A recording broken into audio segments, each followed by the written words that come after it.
వచ్చిందనేది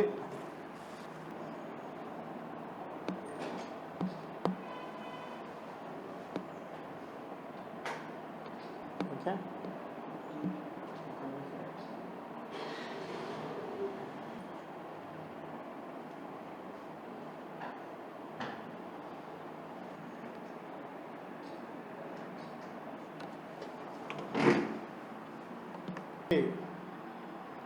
కూటమి ప్రభుత్వం 7 నెలలు పూర్తయింది.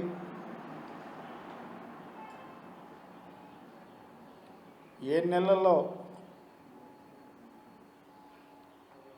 ప్రజలకు నష్టం తప్ప వాళ్ళకు మేలు చేసిన పరిస్థితి లేదు. ఉద్యోగస్తుల జీతాలు అది కూడా 4-5 రోజులు లేటుగా, ముసలోళ్ళు వితంతువులకు సంబంధించిన పెన్షన్లు, ఇది తప్ప వేరే ఏం లేదు.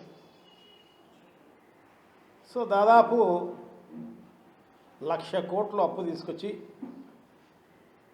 ఈ 7 నెలల్లో చేసింది ఈ నిర్వాకం తప్ప ఏమీ లేదు. ఒక్క మేనిఫెస్టోలో చెప్పింది ఎలక్షన్లకు ముందు ఒక్కటి అమలు చేసిన పరిస్థితి కూడా లేదు. ఇంకొక దానికి ఇప్పుడు మంగళం పాడేదానికి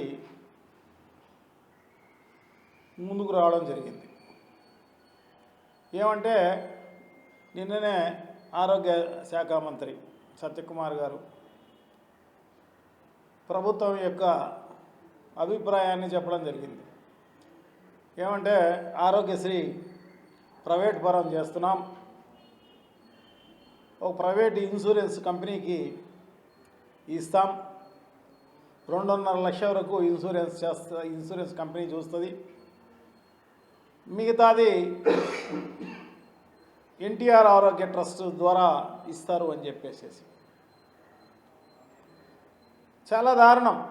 అంటే దీంట్లో ప్రజలతో ఆడుకునే కార్యక్రమమే. ఎందుకంటే ఆరోగ్యశ్రీ అనేది ప్రజల ఆరోగ్యంతో ఆడుకునే కార్యక్రమమే చేయడం జరుగుతుంది. చలకాటం ఆడే కార్యక్రమం చేస్తున్నారు వాళ్ళు. రాజశేఖర రెడ్డి గారు, వైఎస్ రాజశేఖర రెడ్డి గారు దివంగత నేత, మహానేత.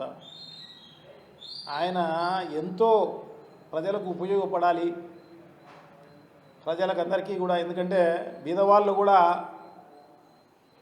మల్టీనేషనల్ హాస్పిటల్లో, సూపర్ స్పెషాలిటీ హాస్పిటల్స్లో చూపించుకునే భాగ్యాన్ని కలగజేయాలి, ప్రతి ఒక్కరికి ఆరోగ్యం బాగా ఉండాలి అని చెప్పేసి ఆశించి ఆయన రాజీవ్ ఆరోగ్యశ్రీ ప్రవేశపెట్టడం జరిగింది. దాన్ని మెరుగులు దిద్ది జగన్మోహన్ రెడ్డి గారు అప్పుడున్న 1078 జబ్బులకు యాడ్ చేసి 3,000 చిల్లర జబ్బులను ఆరోగ్యశ్రీలో కలిపి, సో అదే ఇంకా బాగా ప్రజలకు ఉపయోగపడే విధంగా చేసే కార్యక్రమం చేయడం జరిగింది. అదే కాకుండా వైఎస్ఆర్ ఆరోగ్య ఆసరా పేరుతోటి ఆపరేషన్ చేసిన వాళ్ళకి రెస్ట్ టైం, ఆ జబ్బుకు సంబంధించి ఎంత రెస్ట్ అవసరం ఉందో అంత రెస్ట్ టైంకి కూడా డబ్బులు ఇచ్చి మరీ డిశ్చార్జ్ చేసిన పరిస్థితి హాస్పిటల్ నుంచి. చూడండి, అంత బాగా తండ్రి కొడుకులు ఇద్దరు కూడా, రాజశేఖర రెడ్డి గారు, జగన్మోహన్ రెడ్డి గారు అంత బాగా ప్రజల ఆరోగ్యం గురించి పట్టించుకుంటే ఇప్పుడున్న ప్రభుత్వము, గతంలో కూడా అంతే. గతంలో కూడా చంద్రబాబు నాయుడు గారు అధికారంలో ఉన్నప్పుడు ఆరోగ్యశ్రీని నిర్వీర్యం చేయడం జరిగింది. సో ఇప్పుడు మళ్ళీ అదే కార్యక్రమం చేస్తున్నారు అన్నమాట. ఇన్సూరెన్స్ కంపెనీలకు, అది కూడా ఇన్సూరెన్స్ కంపెనీ కూడా నారా లోకేష్ గారి సన్నిహితులకు సంబంధించిన ఇన్సూరెన్స్ కంపెనీలు. చూడు, దానివల్ల కూడా మళ్ళీ లాభం సంపాదించే కార్యక్రమం. అంటే ఇసుక నుంచి కూడా నీళ్ళు తైలం తీయవచ్చని గతంలో పెద్దలు చెప్పేవాళ్ళు అన్నమాట. సో అంతకంటే తెలివి ఎక్కువ ఇక్కడ. సో దాంట్లో కూడా బిజినెస్ చేసే కార్యక్రమం అన్నమాట ఆ ఇన్సూరెన్స్ కంపెనీ. మన బినామీ కంపెనీ, సన్నిహితుల కంపెనీ. సో ఆ కంపెనీ ద్వారా కమిషన్లు వస్తాయి, డబ్బులు వస్తాయి. ప్రజలేమో చాలా ఇబ్బంది. 2.5 లక్షకు ఇన్సూరెన్స్ అంటే ఆ ఇన్సూరెన్స్ కంపెనీకి అప్లై చేయాలి. ఇంతకుముందు ఆరోగ్యశ్రీ నెట్వర్క్ హాస్పిటల్లో ఎక్కడికి పోయినా, ప్రైవేట్ హాస్పిటల్ కానీ గవర్నమెంట్ హాస్పిటల్ కానీ ఎక్కడికి పోయినా కూడా ఇమ్మీడియట్గా వాళ్ళకు రషప్ అయిపోయి వాళ్ళకు వైద్యం దొరికేది. ఇప్పుడు ఇన్సూరెన్స్ కంపెనీకి తెలియజేయాలి, ఆ ఇన్సూరెన్స్ కంపెనీ వాడు వచ్చి చూడాలి, వచ్చి వాడు ఫోటో ఎత్తుకొని వాళ్ళ పై ఆఫీసర్లకు తెలియజేసి వాళ్ళు అక్కడి నుంచి అప్రూవల్ వచ్చి ఇదంతా జరిగి చేసేపాటికి పుణ్యకాలంలో అంతా పోతుంది, పుణ్యకాలంలో అంతా పోతుంది. కొన్ని గోల్డెన్ అవర్స్ అనేది ఎక్కడైనా యాక్సిడెంట్ జరిగినా ఇంకొకటి జరిగినా గోల్డెన్ అవర్స్ అనేది ఉంటుంది. అంటే 1 గంటనో 2 గంటల్లో హాస్పిటల్లో చేరితే బతికేదానికి అవకాశం ఉంటుంది. అటువంటిది ఈ రకంగా చేస్తే దారుణం. ప్రజలకు నిజంగా కూడా చాలా నష్టం జరుగుతుంది. ఖచ్చితంగా చంద్రబాబు నాయుడుకి బుద్ధి చెప్పే రోజు వస్తుంది. హైబ్రిడ్ మోడ్లో చేయాలనేది ఇన్సూరెన్స్ కంపెనీతో వాళ్ళ ఉద్దేశం. సో అదే కాదు, ఈ ఆరోగ్యశ్రీ కాదు, ఇప్పుడు 107 చూస్తే చాలా దారుణం. అంతకుముందు జగన్మోహన్ రెడ్డి గారు ఒక్కసారి జెండా ఊపి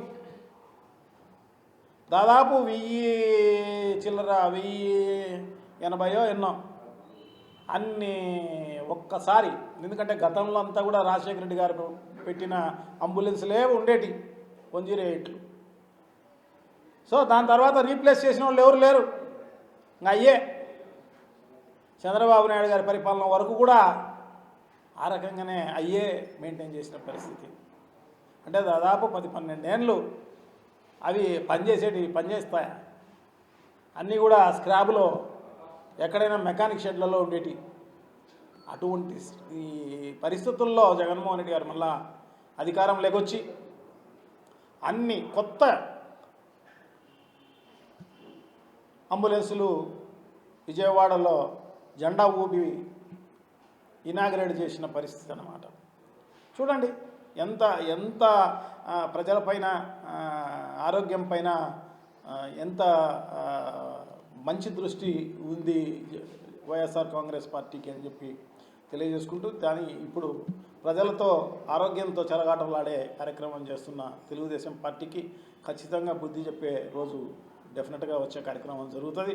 సో ఇదే కాదు, ఇంకా కూడా అన్నీ మేనిఫెస్టోలో చెప్పినట్టు కూడా ఇంటింటికి పోయి నీకు 15,000 అని చెప్పేసి అమ్మఒడి అనేది ఎంతమంది ఉంటే అంతమందికి. నీకు 2 పిల్లలు ఉంటే 30,000, 4 పిల్లలు ఉంటే 60,000, ఇంకా ఎవరినైనా పుట్టించుకోండి ఇంకా 75,000 వస్తుంది అని చెప్పిన పరిస్థితి అన్నమాట. పెద్ద ఎత్తున ఇంటింటికి పోయి అటువంటిది ఈ సంవత్సరం లేనే లేదు అని చెప్తున్నారు అన్నమాట. చాలా దారుణం. అలాగే రైతు భరోసా అనేది కరెక్ట్గా ఇచ్చేవాడు జగన్మోహన్ రెడ్డి గారు. అంటే కేంద్ర ప్రభుత్వం నుంచి వచ్చే 6,000 డబ్బుతో కలిపి ఈయన మిగతా డబ్బులు వేసి 13,500 రూపాయలు కరెక్ట్గా ఇచ్చేవాడు పెట్టుబడి కింద రైతులకు. సో అటువంటిది ఈరోజు 20,000 ఇస్తానని చెప్పి వాళ్ళకు మోసం చేసి ఇంతవరకు ఖరీఫ్ పోయింది, ఇప్పుడు రబీ కూడా పోయింది, ఈ సంవత్సరం అయిపోయింది.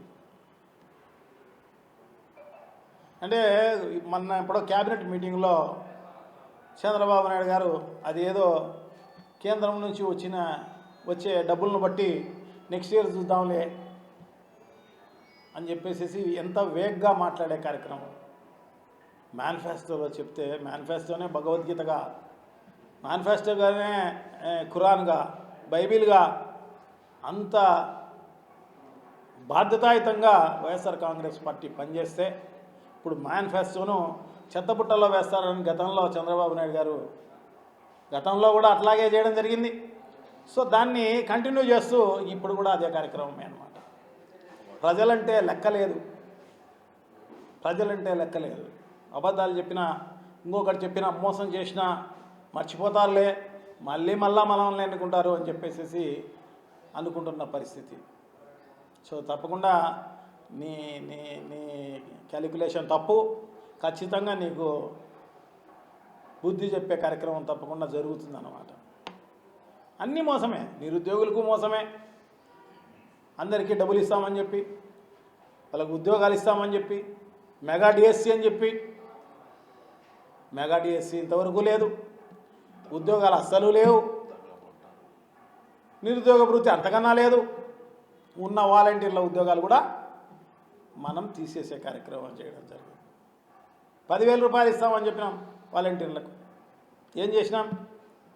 వాళ్ళ ఉద్యోగాలు ఊడబెరికాం.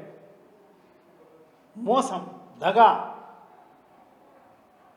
ఇంత దారుణమైన ప్రభుత్వాలు, ఇంత దారుణమైన పార్టీలు, ఇంత దారుణమైన మనుషులను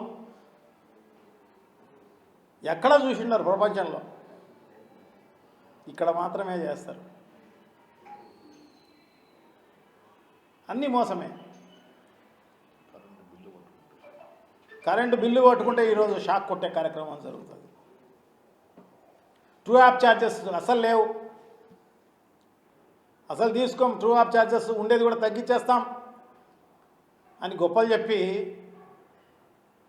ఈరోజు 15,780 కోట్ల రూపాయలు భారం మోపే కార్యక్రమం చేస్తున్నారు. ప్రతి బిల్లు పైన 500 నుంచి 600 రూపాయలు ఒక్కొక్క కరెంటు బిల్లు పైన ఎక్కువ వచ్చే కార్యక్రమం జరుగుతుంది. ఇప్పుడు ప్రజలు వాళ్ళు ఏమనలేరు, ప్రజలు ఏమీ చెప్పలేరు, చెప్పుకోలేరు కూడా. క్వశ్చన్ చేసే మనస్తత్వం ఉంటే ఖచ్చితంగా చొక్కాలు పట్టుకునే కార్యక్రమం జరుగుతుంది. ఆ మనస్తత్వం లేక మీరు బతికిపోతే కార్యక్రమం జరుగుతుందన్నమాట. భవిష్యత్తులో ఖచ్చితంగా ఆ రోజుకు దగ్గర పడుతున్నాయి. ఖచ్చితంగా భవిష్యత్తులో అది ఎదురు చూసే కార్యక్రమం జరుగుతుందన్నమాట. దారుణమైన మోసం చేసే కార్యక్రమం. Very good, thank you.